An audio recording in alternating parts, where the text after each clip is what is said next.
Hello friends, आज मैं आप लोगों के साथ जो टॉपिक डिस्कस करने जा रही हूँ वो है क्लबिंग ऑफ इनकम। तो यहाँ पे हम देखेंगे उसका मतलब क्या होता है और मतलब समझने के बाद हम ये वेरियस केसेस देखेंगे जो कि section 60 to 64 of income tax act cover करता है। यानी कि अगर हमारी इनकम हम ट्रांसफ़र कर रहे हैं जिसमें असेट नहीं कर रहे हैं, रेवोकेबल ट्रांसफ़र का मतलब क्या होता है, अगर हम स्पाउस को कर रहे हैं, अगर हम स्पाउस एंड सन्स वाइफ को कर रहे हैं, माइनर चाइल्ड के केस में क्लबिंग कैसे एप्लीकेबल होगी, इन सारी चीज़ों को आज हम समझेंगे। तो क्लबिंग का मतलब क्या होता है, इंक्लूजन ऑफ अदर इनकम, यानी कि हमारी इनकम नहीं है लेकिन हम दूसरे की इनकम को जब अपनी इनकम में ऐड कर देते हैं, then it is known as clubbing income which is also called as deemed income. अभी हमने इसके पहले जब देखा था असेसमेंट ऑफ इंडिविजुअल, तो हमने देखा था कि वो किस किस के लिए लाइबल होता है। तो एक खुद की इनकम में होता है income as a member of income of other में हमारा क्या आता है, क्लबिंग प्रोविजन। तो ये सेक्शन 60 से 64 में हमारे कंटेन है। पीपल क्या करते हैं, डाइवर्ट करने के लिए, टैक्स अवॉइड करने के लिए इसको करते हैं, लेकिन इनकम टैक्स एक्ट ने लूप होल निकाल कर इसको पकड़ने की कोशिश करी है कि इसका कोई भी अननेसेसरी एडवांटेज नहीं ले सके। अब पहला केस हमारा आता है जब हम ट्रांसफ़र करते हैं इनकम को और हमने असेट ट्रांसफ़र नहीं करी है। पहले एग्जाम्पल देखिएगा, आधी बातें उसी से क्लियर हो जाएंगी। अमरिंदर है, एक उनका घर है जो कि उन्होंने रेंट पे दिया है। अब वो जो टेनेंट हैं उनको बोलते हैं कि भाई आपकी जो रेंटल इनकम है वो आप मेरे बेटे को दे दीजिए जिसकी टैक्सेबल इनकम नहीं है।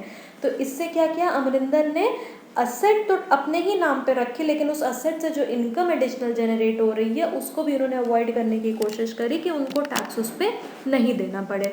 तो यहाँ पे क्या चली जाएगी, जो भी रेंटल इनकम उनके बेटे को मिल रही है, यहाँ पे क्लबिंग प्रोविजन अट्रैक्ट होगा और उन्हीं की इनकम में इसको एड बैक कर दिया जाएगा।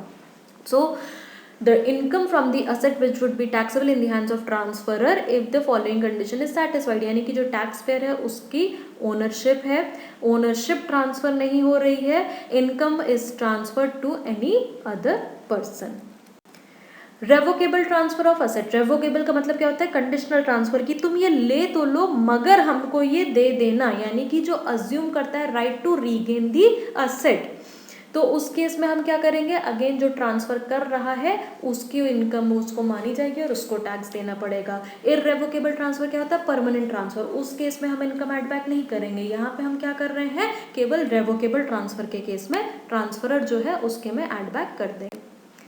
इनकम ऑफ अ स्पाउस, यानी कि अगर हमारी फॉलोइंग कंडीशन सेटिस्फाइड होती हैं देन ये सेक्शन हमारा एप्लीकेबल होगा। क्या कहता है कि अगर एक स्पाउस है इंडिविजुअल की, उसको कोई सैलरी कमीशन फीस मिल रही है और उसका सब्सटैंशियल इंटरेस्ट है उस कंसर्न में। सब्सटैंशियल इंटरेस्ट कैसे होगा, अगर उसके पास 20% या उससे ज़्यादा इक्विटी शेयर या वोटिंग पावर है तो।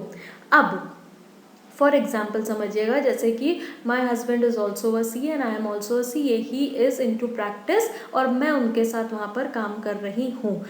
इस केस में लेकिन मेरी इनकम को मेरे हस्बैंड के साथ क्लब नहीं किया जाएगा। Why, because I am working in a technical and professional capacity. तो जो रेम्यूनरेशन मुझे मिल रहा है वो मेरी नॉलेज की वजह से मिल रहा है।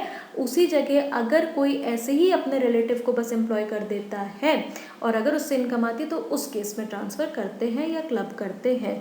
लेकिन if the remuneration is paid to the spouse is not due to technical knowledge of the spouse, right. तो यहाँ पे ये मानना ज़रूरी है, अगर टेक्निकल नॉलेज है तो हम नहीं क्लब करेंगे, अगर टेक्निकल नॉलेज नहीं है तो हम क्लब कर देंगे। रिलेटिव का मतलब हस्बैंड, वाइफ, ब्रदर, सिस्टर, पूर्वज या उसके वंशज को माना जाता है।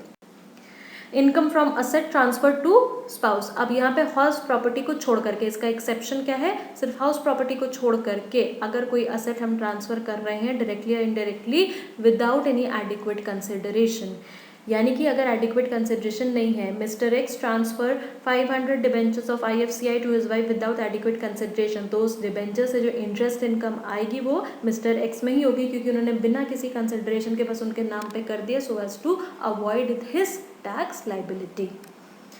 तो यहाँ पे हमारा चला जाएगा। एक चीज़ इंपॉर्टेंट है कि हस्बैंड और वाइफ की रिलेशनशिप हमारी एग्जिस्ट करनी चाहिए दोनों टाइम पे, यानी कि क्लबिंग जब हो रही है तब भी वो हस्बैंड वाइफ है, वरना ऑब्वियसली अगर वो नहीं है तो वो उस पर नहीं माना जाएगा। Income from asset transfer to son's wife, again अगर बहू को दे देते हैं विदाउट एनी एडिक्वेट कंसिडरेशन तो वो ट्रांसफर नहीं माना जाएगा। माइनर चाइल्ड के केस में ये हमने, अगर आपको याद हो तो जब हम एग्जेम्प्टेड इनकम्स पढ़ रहे थे तो पार्शियल एग्जामिशन में ये थी कि इनकम जो हम इंक्लूड करते हैं माइनर चाइल्ड की, उसमें हम 1500 की डिडक्शन देते हैं in respect of each minor child.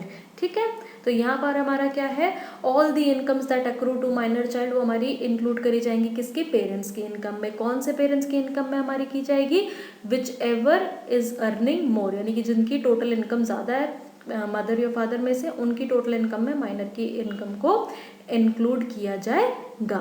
Then again obviously the relationship of marriage and parents should exist, but इसके एक्सेप्शंस है, with income of minor child is not club, यानी कि डिसेबल्ड चाइल्ड और स्मार्ट चाइल्ड के case में हम clubbing नहीं करते हैं। यानी कि in case of disabled child suffering from any disability, totally blind है और अगर उसको कोई इनकम है तो हम क्लबिंग नहीं करेंगे। और अगर स्मार्ट चाइल्ड है, स्मार्ट चाइल्ड का मतलब क्या होता है कि वो अपनी नॉलेज, स्किल, टैलेंट से जो कमा रही है, उस केस में हमारा क्लबिंग अट्रैक्ट नहीं होता है। यहाँ पे थोड़े से पॉइंट्स क्या है, क्या नेगेटिव इनकम भी क्लब होगी अगर हम पॉजिटिव इनकम को कर रहे हैं, देन यस नेगेटिव इनकम को भी हम क्लब करते हैं। कौन से हेड में हम क्लबिंग करेंगे, ऑब्वियसली जिस हेड की इनकम है उसी हेड में जा करके हम उसको क्लब करेंगे। जैसे कि एक एग्जाम्पल लास्ट हमारा यहाँ पे क्या है, मिस्टर एक्स अगर गिफ्ट करते हैं मिसेस एक्स को 2 लाख रुपए, उन्होंने बोला कि ये लो तुम्हारे लिए गिफ्ट है, और उससे अपना बिजनेस एक शुरू कर देते हैं। अब क्लबिंग प्रोविजन जब अट्रैक्ट होंगे और उस बिजनेस से जो प्रॉफिट आएगा, देन वो मिस्टर एक्स की कौन सी इनकम में टैक्सेबल होगा, किस हेड में, पीजीबीपी हेड में। क्यों, क्योंकि जिस भी हेड की होती है इनकम, उसी हेड में क्लबिंग हम जा करके करते हैं। वेदर इट इज सैलरी आपका चला गया, हाउस प्रॉपर्टी चला गया आपका, पीजीबीपी चला गया, कैपिटल गेन हो गया, या अदर सोर्सेज की इनकम। तो इसमें आपको कंफ्यूज करने के लिए 4 ऑप्शन दे सकते हैं कि in which of the following cases clubbing is not applicable. अब आपको ट्रांसफर किया है स्पाउस को in the hands of transfer, और ऐसे ही कंफ्यूज करने के 4 एग्जाम्पल देखेंगे जो हम MCQs के टाइम पे डिस्कस करेंगे। Thank you.